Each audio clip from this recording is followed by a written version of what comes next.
Bonjour Samuel Shalom, Bonjour. merci d'avoir accepté notre invitation. Alors, tu es journaliste spécialisé emploi, ayant travaillé notamment aux Échos et pour Capital, et tu viens de publier avec Dominique Vidal un ouvrage aux éditions de l'Aube, Portrait d'une France à deux vitesses. Alors, c'est préfacé par l'économiste Thomas Porcher et s'adresse à un panorama des inégalités et des fractures en France. Vous y parlez de travail, de logement, de santé et d'éducation notamment. Tout cela en pointant les fractures créées par notre société sur ces sujets-là. Le constat, ce n'est donc pas il y a de la pauvreté, il y a du mal logement, il y a de la malbouffe, mais il y a trop d'inégalités en matière économique, en matière de logement et en matière d'alimentation. Est-ce que c'est vraiment ça auquel vous voulez vous attaquer dans votre livre, les inégalités plutôt que les problèmes en soi? Oui, d'abord, je voudrais rappeler pourquoi on a fait ce livre. L'idée nous est venue en juin 2018. Euh, on s'était rendu compte d'une chose, c'est que la plupart des bouquins qui traitaient des inégalités, que ce soit en France ou dans le monde, étaient écrits par des économistes et étaient assez difficiles d'accès. Je pense notamment au bouquin de Thomas Piketty qui était quand même à cette époque-là et qui est toujours un peu l'économiste référent sur cette question. Moi-même, pourtant je connais quand même un peu l'économie, j'avais du mal à me dire je vais acheter un livre de 1000 pages pour comprendre les inégalités. Donc on s'est dit ça serait bien d'avoir un bouquin assez court. C'est pour ça que le livre fait 200 pages et quelques, mais je pense qu'il se lit quand même assez facilement. Et d'autre part, on voulait que le livre mélange à la fois des experts un peu théoriques sur la question des inégalités et des personnes directement confrontées aux inégalités. Et pourquoi je dis ça, c'est parce que s'il y avait nécessité à cette époque-là et toujours aujourd'hui de faire un livre là-dessus, c'est parce qu'on se rendait compte aussi, pardon, que les inégalités, comment dire, ont connu depuis maintenant plusieurs décennies un accroissement. Ça se vérifie notamment dans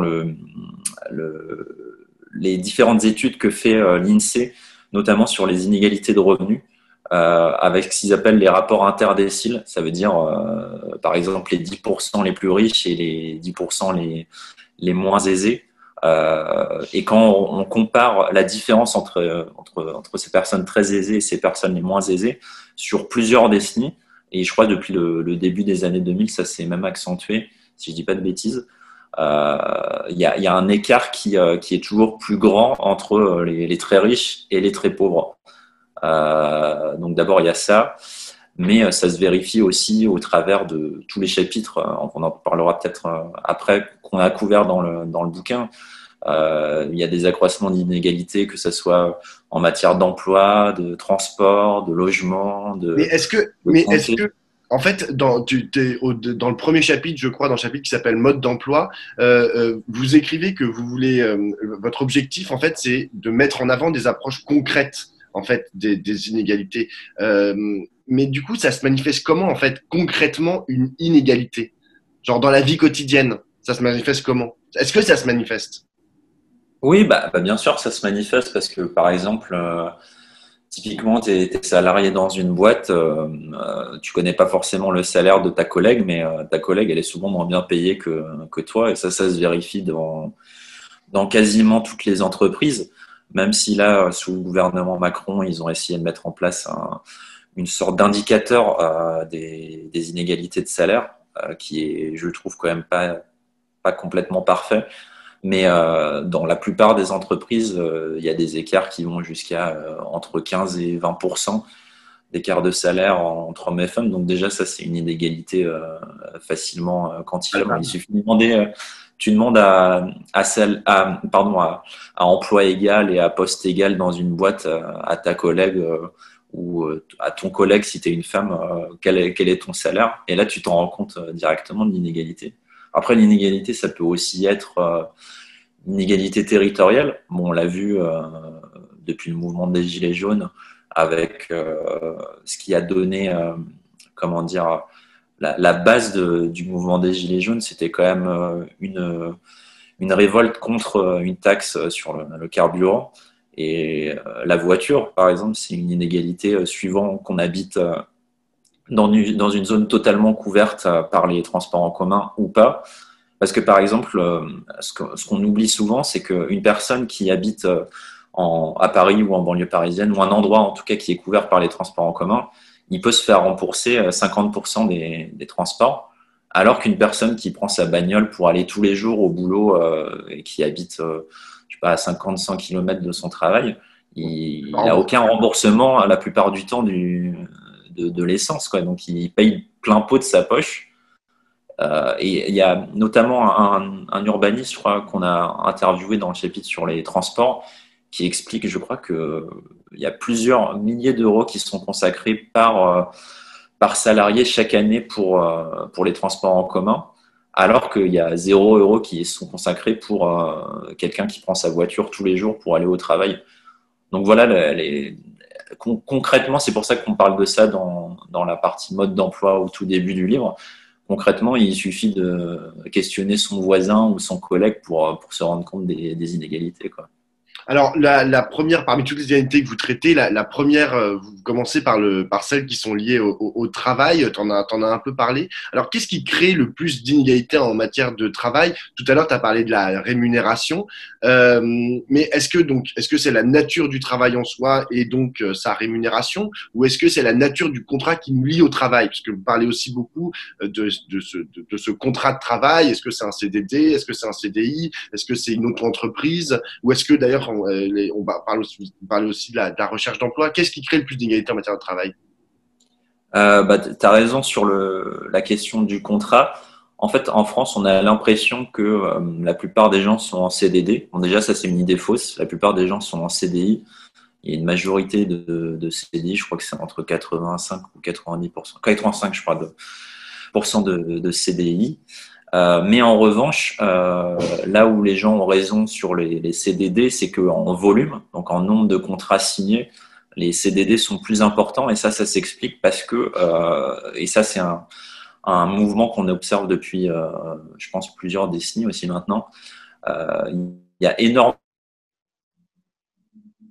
de CDD de courte durée qui sont signés.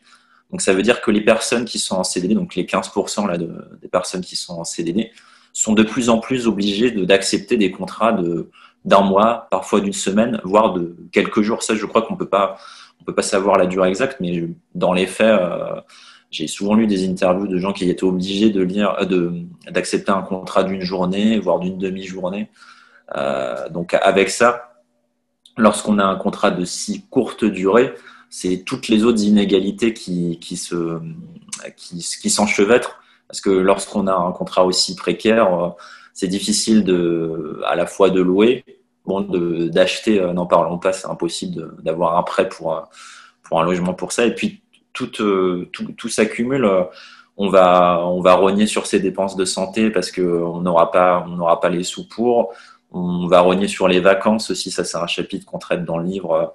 On ne pourra pas partir, ou alors on partira dans sa famille et non pas à l'étranger comme le font même les personnes un peu plus aisées. Donc il y a ça, il y a la nature du contrat. Et dans cette nature du contrat, il y a évidemment les travailleurs des plateformes, parce qu'on ne pouvait pas faire un chapitre sur le travail sans les évoquer, puisque depuis l'arrivée... Oui, je commence par ça parce que notamment, il y a une question et qui est toujours pas réglée, même si le gouvernement actuel avait essayé à sa manière de traiter la question, puisque tous les travailleurs des plateformes, donc que ce soit les chauffeurs Uber ou les livreurs Deliveroo et j'en passe, sont toujours sous le régime de l'auto-entreprise en général et n'ont pas du tout toute la protection sociale qu'il y a lorsqu'on est salarié. Donc ils ont pas de chômage, ils ont souvent pas de mutuelle. Même si là, je crois qu'Uber est en train de proposer des choses en termes de mutuelle, mais la date de la semaine dernière, en Suisse, Deliveroo va employer ses livreurs. Oui, voilà, c'est ça. Dans certains pays, ils se rendent compte que ils vont être obligés de le faire, ou parce que des fois les gouvernements mettent la pression pour qu'on change les contrats. Mais en tout cas, en France, la question n'est pas réglée. Et je pense on l'a même vérifié, puisqu'il y a des mouvements aussi de chauffeurs et de livreurs à vélo qui se sont fait entendre. Je pense que la plupart aimeraient avoir une meilleure protection sociale, que ce soit pour la retraite, pour le chômage. Et au début du mandat d'Emmanuel Macron, il y avait cette promesse, notamment d'une assurance chômage pour tous, à la fois les indépendants et à la fois les salariés. Et finalement, ça s'est transformé en une sorte d'allocation. Je crois que c'est de 800 € pendant 6 mois, alors que pour un salarié, c'est pendant 2 ans, voire 3 ans pour les seniors. Donc, il y a quand même encore une grosse inégalité, même s'ils ont un tout petit peu essayé de la réduire avec cette idée de chômage universel. Mais ça persiste quand même avec la nature du contrat. Alors, Juste pour terminer, juste la question évidemment des inégalités de salaire qui est quand même encore très importante sur l'emploi. Et dernière chose, la question de l'âge aussi qui rentre en compte. Et là, je mettrais plus l'accent sur les seniors que sur les jeunes.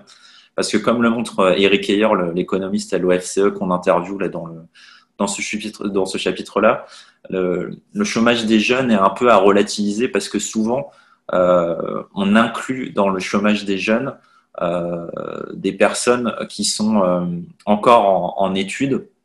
On a l'impression que ces gens-là ne travaillent pas, mais ils ne travaillent pas aussi parce qu'ils sont encore en études. Et en fait, les jeunes qui sont au chômage, la plupart des temps, c'est des gens qui ont arrêté leurs études, donc c'est finalement assez faible. Mais en revanche, pour les seniors, c'est hyper important parce qu'à la fois, ils font face à de la discrimination à l'embauche. Il y a plein d'entreprises qui ne veulent pas les embaucher parce que, soi-disant, ils vont demander un salaire beaucoup plus élevé et ce n'est pas forcément vrai. Et puis, à côté de ça, ils sont souvent au chômage plus longtemps dans la durée que des gens entre, disons, 25 et 45 ans. De toute façon, la problématique, les chiffres du chômage, c'est toujours à prendre avec énormément de pincettes et vous le rappelez dans votre livre. Moi, il y a un truc qui m'a intéressé dans le chapitre sur le travail, c'est à un moment où vous parlez des inégalités en matière de est-ce que le travail est subi ou est-ce que le travail est voulu en fait, et que ça crée des grosses inégalités parce qu'il y a des gens en fait qui choisissent ce qu'ils veulent faire et d'autres qui n'ont pas le choix que d'accepter une offre d'emploi. Et à ce moment, vous parlez d'une expérimentation qui m'a paru très intéressante, c'est l'expérimentation qui est menée par ATD Quart Monde avec les territoires zéro chômeur. C'est quoi exactement ces territoires zéro chômeur? En fait, c'est une expérimentation qui est née maintenant il y a quelques années. Et là d'ailleurs qui a été prolongé par Macron, mais je crois qu'ATD Quart Monde n'était pas totalement satisfait parce qu'ils auraient voulu que ça soit beaucoup plus élargi sur le territoire français et en gros on leur a pas donné assez de fonds pour ça. Mais en gros l'idée c'est que au lieu de donner une allocation chômage, on va utiliser cette allocation chômage pour créer un contrat de travail dans ce qu'ils appellent des entreprises à but d'emploi. Ça veut dire une entreprise, on va dire que c'est un peu comme un contrat aidé en gros. Et l'entreprise, en revanche, doit être sur un secteur d'activité qui n'est pas en concurrence avec des entreprises déjà existantes. Par exemple, je crois que dans le livre, on parle d'une expérimentation à côté de Lille. Et ce qu'ils font là-bas, c'est essayer de refaire de l'agriculture en ville, quoi, avec je sais plus quel type de plantation, mais peut-être des pommes de terre, des tomates, ce genre de choses. Et pendant ce temps-là, les chômeurs apprennent à faire de l'agriculture, de la permaculture aussi. Et bon, ce qu'on voit et ce que j'ai lu aussi dans les retours d'expérience, puisque forcément c'est pas non plus la solution miracle. Il y a certains chômeurs qui apprécient l'idée parce que ils aiment travailler en équipe. Ça faisait longtemps qu'ils passaient leur journée tout seuls chez eux à se morfondre et là ils trouvent un endroit un peu où se réaliser. D'autres sont pas forcément intéressés non plus par l'agriculture ou la permaculture et du coup arrêtent totalement. Donc il y a aussi une sorte d'écrémage que ne renient pas les personnes qui s'occupent de cette initiative. Ils disent bien on peut pas intégrer tout le monde dans cette expérience, mais j'ai quand même eu l'impression de ce que j'ai lu que c'était une expérience qui pouvait permettre au moins un retour à l'emploi et peut-être pas pour que ces gens-là qui ont testé l'agriculture par exemple à Lille dans cette expérimentation continue ensuite sur l'agriculture, mais au moins qu'ils remettent le pied à l'étrier. Donc oui, il y a quand même des manières de sortir du chômage, et je pense que cette expérimentation-là pourrait et devrait peut-être être plus élargie que ce qu'elle ne l'est pour le moment. Alors, on est en pleine rentrée scolaire, donc on parle beaucoup d'école. Et justement, d'ailleurs, on en parlait hier avec mon invité Véronique Decker. Et justement, l'école de la maternelle aux études supérieures, ça reste un des endroits privilégiés des inégalités, de ses reproductions, voire de son amplification. Alors, ce qui est paradoxal, c'est que ça s'est encore amplifié pendant la crise sanitaire qu'on vient de traverser, alors que justement, il n'y a pas eu d'école. C'est la conclusion que vous tirez aussi dans votre livre, que les inégalités sont visibles à l'école, voire accrues par elles, mais que c'est pire quand il n'y en a pas. Oui, parce que notamment, et je crois que là c'est dans le chapitre sur l'emploi qu'on voit ça, et le chapitre aussi sur le logement. Euh, Comme je disais tout à l'heure, tout est lié. Par exemple, la crise du Covid et le confinement ont été des révélateurs, notamment parce que on s'est rendu compte qu'il y avait certaines familles qui vivaient dans des logements à la fois insalubres et trop petits pour le nombre de personnes qu'il y avait dans le foyer. Et par exemple, typiquement, un enfant donc, qui n'est plus à l'école et qui doit suivre ses cours à distance, bon, déjà, parfois, ils n'avaient pas le matériel pour, ils n'avaient pas la connexion Internet suffisante. Quand il y a 5 enfants à la maison qui doivent utiliser la même connexion Wi-Fi, forcément, la connexion ne marche pas super bien. Et puis à côté de ça, oui, si le logement est trop petit, parfois, il y a qu'un seul bureau pour 5 enfants, ou alors il n'y a pas du tout de bureau. Donc, où est-ce qu'on se met? Est-ce qu'on se met dans le salon avec la télé qui est allumée à côté parce qu'il y en a un qui travaille pas et l'autre qui travaille? Donc, il y a ça. Mais ce qu'on pointe aussi, je crois, dans le chapitre, bon, c'est pas moi qui l'ai écrit, donc je suis pas le plus à même de répondre. Mais moi-même, je l'ai vécu parce que je viens de zone d'éducation prioritaire, qui ne s'appelle plus comme ça. Je crois qu'on dit AF maintenant. Mais il y a aussi, je pense, la question de l'orientation, puisque ce que pointe, je crois que c'est un sociologue qui est interviewé dans le bouquin, c'est que le souci, c'est que la plupart des élèves qui viennent de ces zones d'éducation prioritaire, en général, ne choisissent pas leur orientation, parce que dès la classe de troisième, donc qui est quand même la classe un peu déterminante au collège, on les oriente pendant les conseils de classe dans des classes au lycée où ils n'ont pas forcément envie, donc que ce soit en lycée professionnel, en BEP, en CAP, on choisit pour eux. Et ça, c'est notamment dû à un manque de moyens qui est donné à l'orientation dès le collège, quoi. Moi-même, et je pense que les élèves aujourd'hui, toujours au collège, ont ce souci-là. On ne donne pas assez accès à un conseiller d'orientation dès ces classes-là, alors que c'est déterminant, d'autant plus quand on vient de ces quartiers-là, de zones d'éducation prioritaire, où certes, on donne quand même plus de moyens, mais on n'en donne pas assez pour l'orientation. Et d'après ce qu'on a vu avec tout le travail qu'on a fait autour de notre livre, la question de l'orientation est quand même vitale, quoi. J'ai une dernière question, Samuel. Les inégalités là que tu pointes du doigt et que vous pointez dans le bouquin, hein, il y en a beaucoup d'autres. Qui en est à l'origine? À qui la faute en fait? À l'État, aux politiques, aux détenteurs du capital? Thomas Porcher commence sa préface en écrivant les inégalités dans une société ne sont pas des phénomènes naturels, mais le résultat de choix politiques. Donc c'est aux politiques que revient la faute de l'existence de ces inégalités et de l'accroissement de ces inégalités.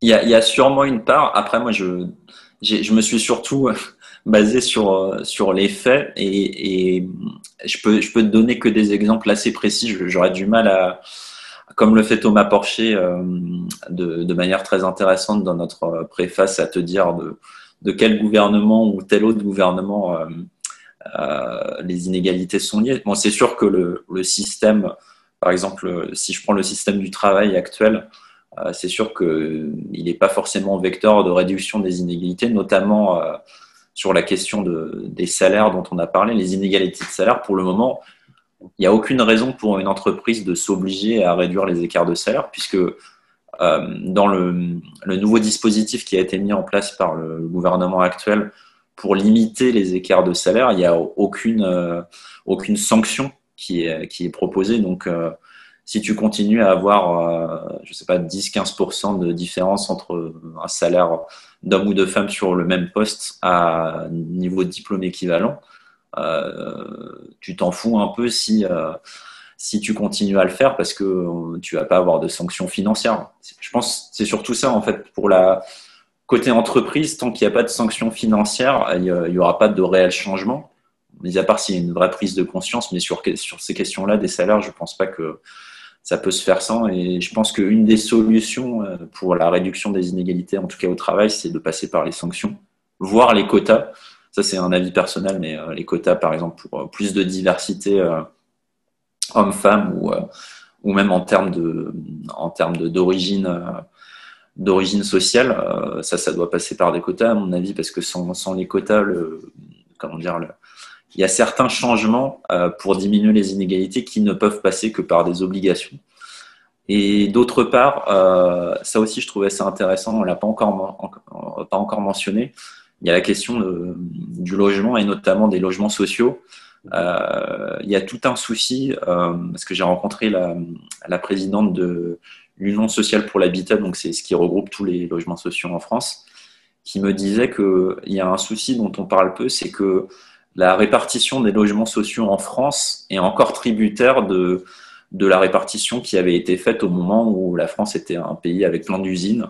Et par exemple, tu as des anciennes villes ouvrières où il reste encore plein de HLM, mais le souci, c'est qu'il n'y a plus ces ouvriers qui habitaient ces HLM. Et les gens qui potentiellement pourraient habiter ce type de logement ne veulent pas forcément aller dans des HLM. Ils veulent plutôt aller dans un pavillon qui sera pas forcément beaucoup plus cher, mais qui sera peut-être plus agréable parce qu'il y a un jardin. Donc il y a toute une partie des logements sociaux qui sont un peu inhabités, alors qu'on sait que dans certaines zones, notamment en zone urbaine, on met parfois jusqu'à, je crois, 6 ans à Paris pour avoir un HLM. Donc voilà, les inégalités, c'est aussi la manière, je pense, dont les pouvoirs publics arrivent à les réduire et comment ils utilisent les outils à leur disposition. Et parfois, malheureusement, comme on le voit avec cet exemple des HLM, il y a des outils qui existent mais qui sont pas forcément bien mis à jour. Donc c'est au pouvoir public en fait, d'agir pour essayer de résoudre, de limiter en fait ces inégalités que les détenteurs du capital essayent eux d'augmenter. Je sais pas s'ils essayent d'augmenter, mais en tout cas, je pense pas qu'ils essaient de les diminuer. Ça, c'est sûr et certain. À mon avis, si je me mets dans la tête d'un patron, par exemple, si on reprend l'exemple du travail que je connais bien, son premier objectif, c'est d'abord de faire du business. Et ensuite, la réduction des écarts de salaire, par exemple, ça va être pris en compte uniquement si c'est une obligation. Je pense que, à part quelqu'un d'éclairé qui a vraiment envie de le faire, il le fera pas si on l'oblige pas. Donc, c'est pour ça, je pense vraiment que les outils, et c'est là que ta question est pertinente, les pouvoirs publics peuvent agir sur les inégalités s'il y a des obligations qui sont mises en place. Là, on parlait du travail, mais ça peut être sur le logement, sur la santé, peut-être avoir plus d'aide pour les publics les plus en difficulté, même si on a quand même encore un système social en France qui se défend là-dessus. Et ça peut s'appliquer pour toutes les thématiques qu'on traite dans le livre, et notamment aussi sur l'automobile. Je pense notamment à pas un urbaniste, un spécialiste des mobilités, pardon, qu'on interviewe dans le livre et qui propose qu'il y ait une sorte de somme d'argent pour les personnes qui sont obligées d'utiliser leur bagnole pour aller au boulot et qu'on essaie de leur dédier une somme tous les mois allouée pour ça, parce que pourquoi on donnerait une réduction de 50% sur les transports en commun pour quelqu'un qui habite en ville, et pourquoi il n'y aurait pas la même chose pour la voiture. Bon, certes, c'est pas très écolo la voiture, mais on n'a pas encore trouvé une autre solution pour se déplacer dans les zones où il n'y a pas de transport en commun. Donc voilà, je pense que pour conclure là-dessus, c'est à la fois au pouvoir public de le faire avec des outils et des aides dédiées, mais aussi lorsque